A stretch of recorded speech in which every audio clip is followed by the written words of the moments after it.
To the next in our study of cities of the Bible.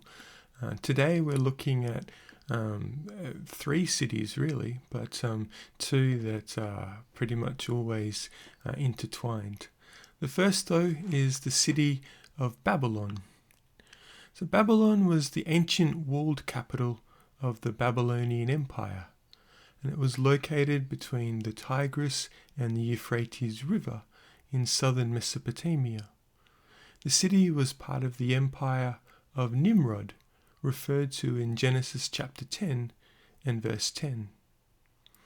While Babylon was an old city, even when Abraham left southern Mesopotamia about 2000 BC, in Genesis chapter 11 and verses 27 to 31, it reached the height of its splendor under King Nebuchadnezzar.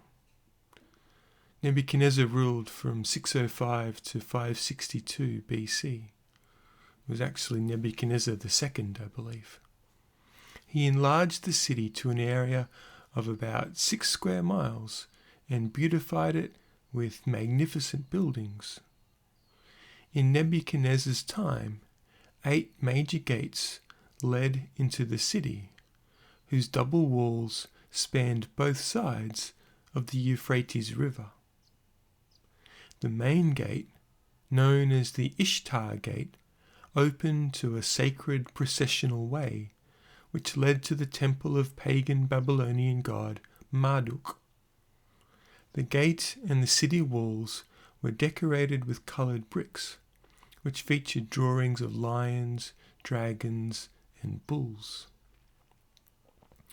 The city also contained a palace complex, or residence for the king.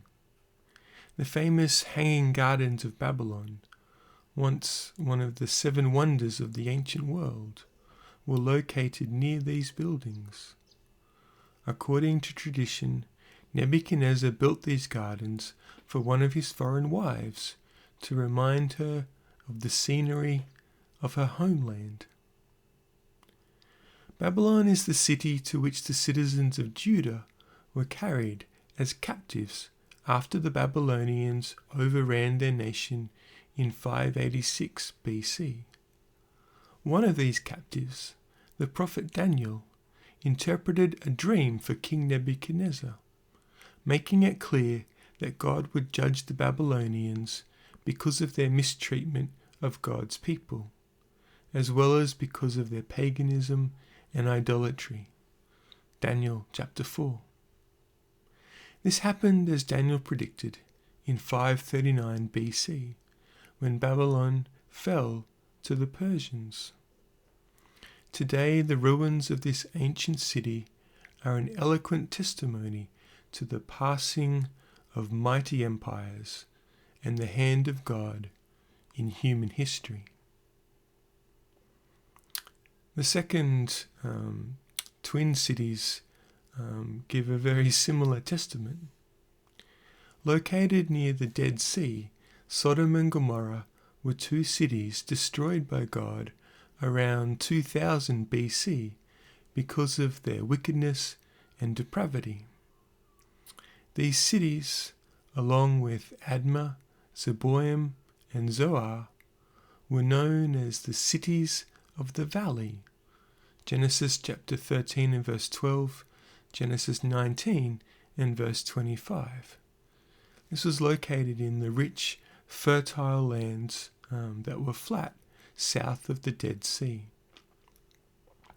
When Abraham gave his nephew Lot first choice of land in the area of Palestine, Lot chose the fertile, well-watered Jordan Valley rather than the rocky hill country. Failing to consider the moral character of the inhabitants, Lot moved his tents as far as Sodom, according to Genesis 13 and verse 12. 2 angels were sent to warn Lot that God intended to destroy Sodom. A group of depraved citizens of Sodom wanted to abuse the 2 visitors sexually. The angels struck the Sodomites blind to save Lot, Genesis 19 verses 1 to 11, and Lot and his family fled the doomed city. Fire and brimstone fell from heaven and consumed Sodom and Gomorrah, as well as Admah and Zeboim. Deuteronomy chapter 29 and verse 23. Only Zoar escaped destruction. Genesis 19 and verse 30.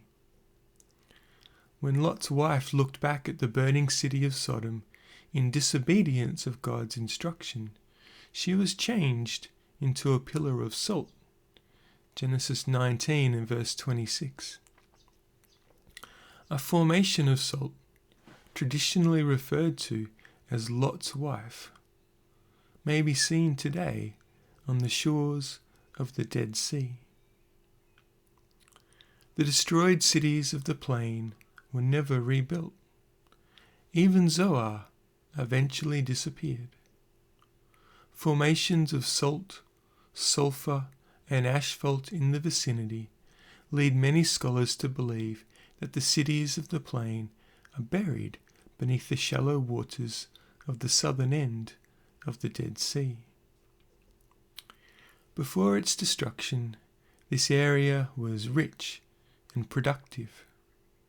Today it is barren, with no plant life of any kind, an eloquent testimony of God's judgment.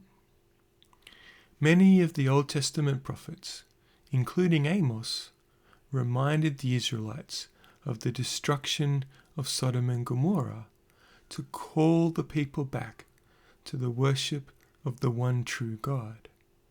Amos chapter 4 and verse 11. In the New Testament, Paul quoted the prophet Isaiah's reference to the wickedness of the cities. Romans chapter 9 and verse 29. Thanks very much.